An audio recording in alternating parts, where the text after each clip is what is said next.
les difficultés que les Réunionnais ont au regard de la mobilité.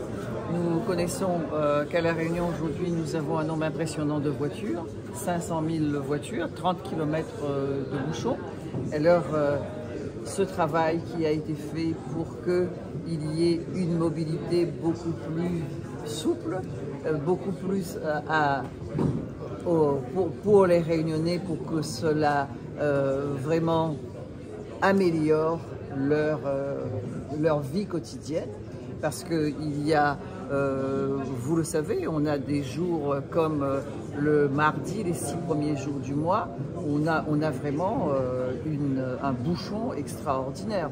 Et c'est pour cela que nous avons mis en œuvre cette mobilité pour qu'elle soit plus douce, plus accessible, notamment pour les plus jeunes. On sait aussi qu'il faudra sans doute pour nos aînés avoir une espèce de petite formation avec les smartphones, une petite formation pour que la mobilité soit mieux perçue par les Réunionnais, pour que l'on s'approprie aussi sa propre mobilité. Vous savez qu'on a aujourd'hui ce qu'on appelle des aires de covoiturage, qu'il y a Carrosse par exemple qui organise, je dis cela, hein. On a aussi la mobilité vélo, on a quand même un kilométrage de voies vélo qui est aussi important pour que cela soit mieux approprié par les Réunionnais. Nous avons le quart jaune, nous avons tout cela, et donc pour qu'il y ait cette liaison avec cette intermodalité, avec tout le système qu'il y a ici à La Réunion, pour en arriver un jour, et on l'espère,